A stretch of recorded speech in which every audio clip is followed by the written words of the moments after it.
this is a chance for us to be creative.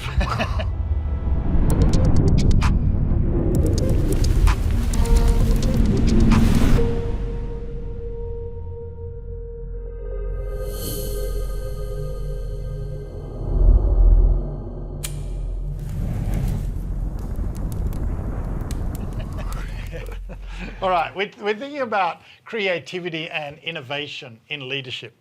And the first question I've got to ask you is, are you a creative person? Do you consider yourself creative? I'll answer that in a minute. Oh, okay. But it's a question we want bubbling around in the back of your head, and we'll get you to answer that shortly. So in this session, we're going to look at who is creative. We're going to think about why creativity is so important. And then this key idea of roadblocks and how to use them to be creative. And then the last thing we're going to do is how to be more creative as a leader and to enable your team to be creative. Yeah. Now, we're going to get you to do something here. And Roy, you're going to have to help us. Okay. Because I believe that you are creative. So I'm going to test this out. You might want to get a piece of paper and a pencil or a pen. And if you'd like to do these activities in more time, then pause the video. But Roy, the first thing that we're going to do is I'm going to give you 60 seconds to draw as many trees. They don't need 60 seconds. Yeah, oh, okay. Draw as many trees as you can. Okay. So first up, Roy, can you draw a tree? I'll throw it here. Yeah. Okay, nice. That's very good. Yeah, good, that's a good one. Yeah. Okay, can you draw another one? Yep. All right, I'm sure everyone could do that. Can a third one, quickly. All right, now, the next thing is, all right, very good on trees. Yeah. Can you draw a tree that doesn't exist, a brand new type of tree? Maybe it's got lollies. It's my favourite chocolate tree. Yeah, here we go. Okay. Yep. Yeah, that's all right. And why don't you draw a tree that doesn't exist? Now, it's incredible what your brain can do.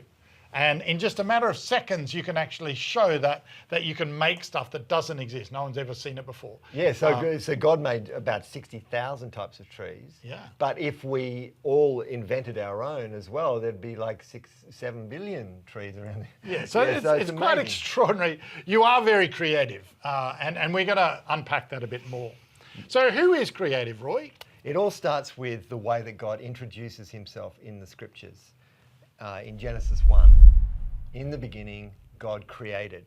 And so we see God as creator, and when he creates the heavens and the earth, it also includes things that are visible but invisible as well, things like joy or love or the future, things that are intangible, and he has created that. In Colossians 1, we see that Jesus is a co-creator with God. For in him, in Jesus, all things were created, things in heaven, on earth, invisible, visible. And so together they have created everything. So where do humans fit in with this? Well, God created us. we learn that. We're fearfully and wonderfully made. And God made us in his image. In his image. So we aren't creators, we are creative. We use the raw materials he's given us, like love, like cardboard or trees or paint, and we combine them in new ways to make something new. And it's very interesting that when Jesus was asked about which one is the greatest commandment, and he quotes Deuteronomy and he says, love the Lord your God with all your heart, your soul, your mind, and your strength. And when you think of this mind that God has given you and given us, it's extraordinary. Your brain, for example, your brain is more complicated and more complex than the most complex computer on Earth. Yeah, and it just runs on a bit of water and food, and it'll run for about 70, 100 years for 24 hours a day. And it doesn't crash. It doesn't crash, no, like a computer. What about power? I mean, your brain is actually powered by about the same amount of power as a dim light bulb, about 20 watts. So that's powering your brain. And yet if we build a computer that could do the job of your brain, it would take 600 million times as much power, like a whole power station. Yeah, would be that's required. incredible, isn't it?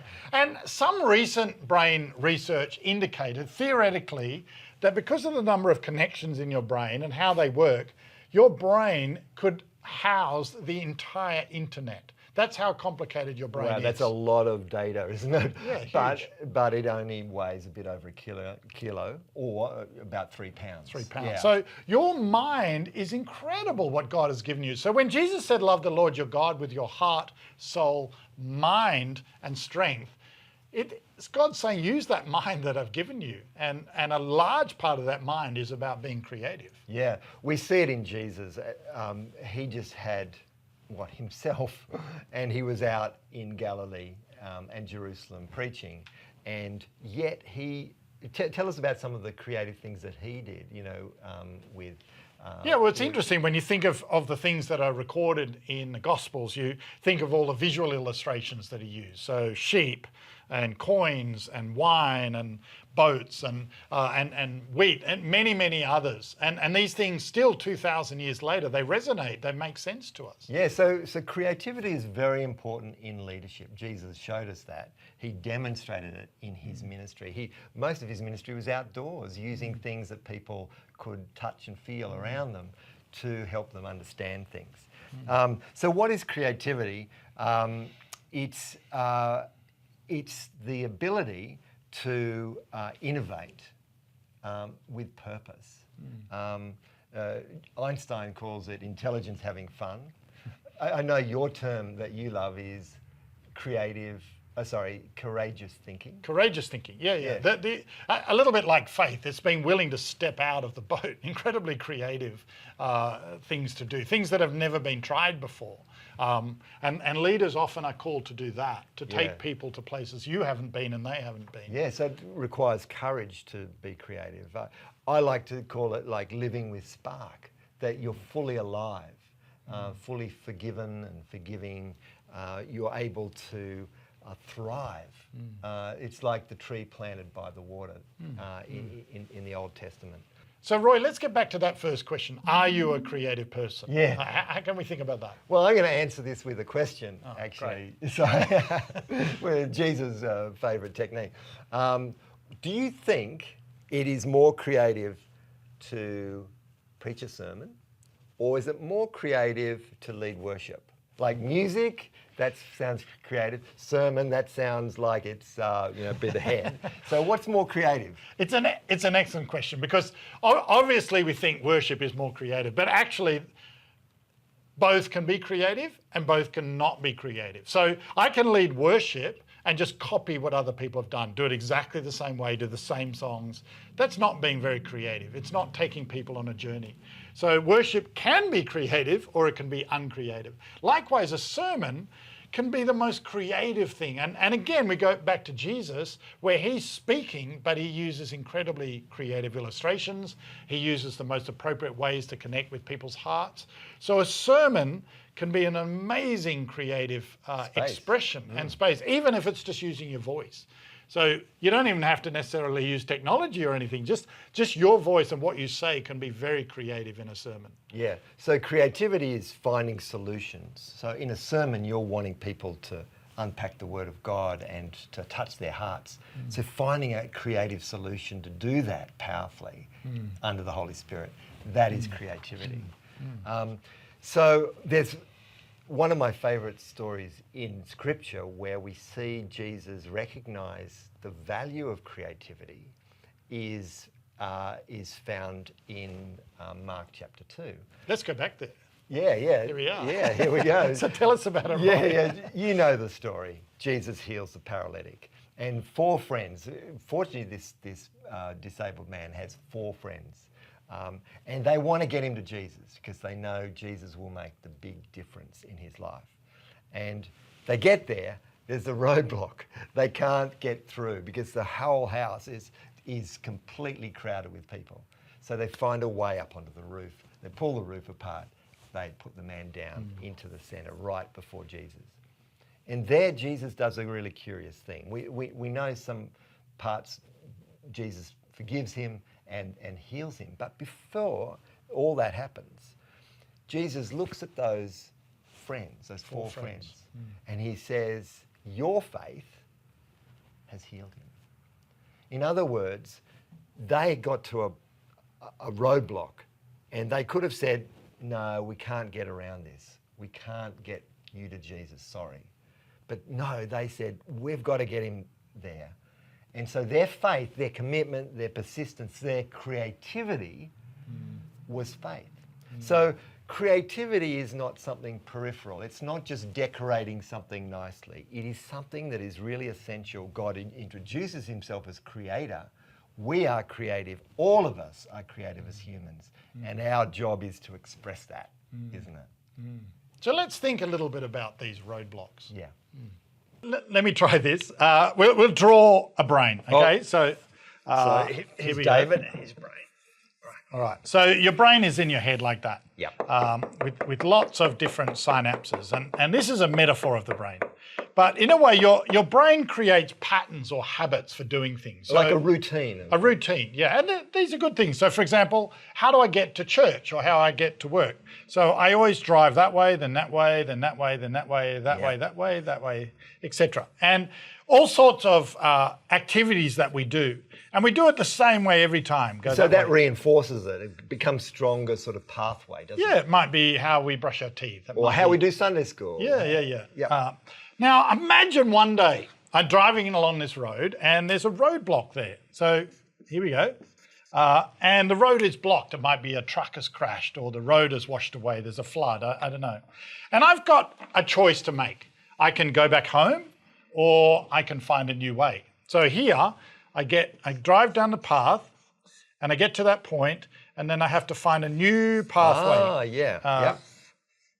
To get to church or to do the activity. So that's sent you in a new creative direction. Yeah, so it's a way of us changing a habit. It's a way of us trying something different. The roadblock has forced it. And sometimes roadblocks have come from outside, they're not of our making. Yeah, like a pandemic or travel restrictions, and suddenly we can't do what we've already Or we've run out of money. Yeah. Sometimes roadblocks are ones that we put in place. And these can be good things where we say, we're going to do something in a different way, and here's the roadblock. Give us an example of that. Oh, look, if I'm creating a new game, I might say, well, we can only use a stick and a ball. So you can't use anything else. Yeah. So that limitation, that roadblock will make us be creative. Or we'll do church, but we'll do it outside. We'll do it in the kids' playground and we'll use that. Or maybe let's explain the gospel, but only use pictures. We can't use words. What would that look like? How would that open up opportunities? So I think a roadblock, we need to see it not as a problem, but as a friend. It's actually the motivation to be innovative. Sai, tell us about playfulness and because we want a few very practical ways to increase our creativity. Yeah, and I think the most simple one I can think of is to be playful in your ideas. So the idea that, okay, I want to try something different. It's kind of being like a child. Children are very creative. My two boys are incredibly creative, always coming up with new games or new ways of doing things. And I think as we get older, we get set in our ways. Yeah, we lose our potential to be creative. Yeah, so being a bit childlike, a bit playful, and even watching what children do and maybe learning from them. So being playful is probably an attitude that we have to put on first. Yeah. So develop playfulness in your team is going to go a long way to developing creativity. Yeah. All right. There's another tool that I want to introduce you, and it's built on 3 words. It's by a neuroscientist called David Eagleman, who says basically that there's no new ideas under the sun, which is from Ecclesiastes, but that we keep building on ideas of people before us and we keep modifying them. And that's what looks new and innovative. So he uses 3 words, break, bend and blend, to help us understand how the brain works and then to give us intentional tools to use. And it's great when you get your head around this. Yeah, it is. So the first one is breaking things into parts and looking at them. Yeah. So tell us about that. Yeah. The first word is whatever you do normally, like if it's Sunday school or if it's church service or whatever it is, you break it into its parts so you understand it. We have a song, we have a story, we have this, or you can break it into its timings, You could break it into who's doing what, but you break it into its parts, and then you understand it. And then what you can do is take a part out or swap a part around, and that helps you to make something new. So your brain always does this. It breaks things into parts and then wonders how, if you changed a part around or took a part out, what would happen. And it fascinates me that the New Testament gives us all the elements of church, but doesn't actually put them in order. No, that's it gives right. us that opportunity. All the parts. Yeah, the different parts, you put them in the order that is going to suit your culture and your time. Yeah, sure. It should have Bible, should have fellowship, should have worship. Yeah, all those things. Yeah. The second is to bend things. What is that? Yeah, so bending means to adapt it, to flex it, to modify one part of it. So you can take one part and then to make it into a different shape. So you might change the time of it. You might, for instance, you might have a sharing time where the leaders share their story, but you bend it by saying, no, we want to hear the kid's story, not the leader's story. So you bend that part of the. Or you could exaggerate that. Yeah. So if you normally do prayer for 3 minutes, you might say, this time we're going to do prayer for 30 minutes, and you exaggerate that part of it. And that can change the dynamic of the meeting. Yeah. And so it's a whole lot of creative potential there when you bend one bit. So we've got break, bend. And then blend. Blend. Well, blend is really simple, is we take two ideas that don't normally go together. Let's take church and football. And we put them together. How would they belong together? How would they meet? And so suddenly you think of new ideas, and that's where kids' games or something like that was birthed. So break, bend, and blend. Your brain uses all those together in a natural way, without you realizing it, as you imagine new ideas. What if you did it intentionally? So if you wanted to create a new kids' club in a pandemic, you break a kids club into its parts. You think about how can we bend some of those elements to work online or without face-to-face. And we put two ideas that don't normally go together. These are three great tools to help you innovate. So in summary then, there's so much that we can dig into in terms of creativity, and we would encourage you to try it. And there's one story in the Bible we've already mentioned of Jesus walking on water, and it's a great thing for us to ponder as we finish. And here's Jesus. We've had the feeding of the 5,000. He's gone up the mountain to pray. He sees the disciples in the middle of the lake, and he chooses to walk on the water. Yeah, it's quite unexpected. It's unexpected, incredibly creative. Only Jesus can do it because he made the water. He's God. But then that amazing interaction between Jesus and the disciples, and in particular, Jesus and Peter, where they think he's a ghost, and then Peter says, if it's you, tell me to step out of the boat. And this is incredible, isn't it? When you think about what Peter is doing here, he's doing something that nobody in history has done before or since. He stepped out of the boat. He's walking on the water. The other disciples stay in the boat. They're playing it safe. They're staying inside the comfort zone of their boat. Quite a few of them are fishermen, so it probably is their comfort zone. But Peter steps out of the boat and he walks towards Jesus.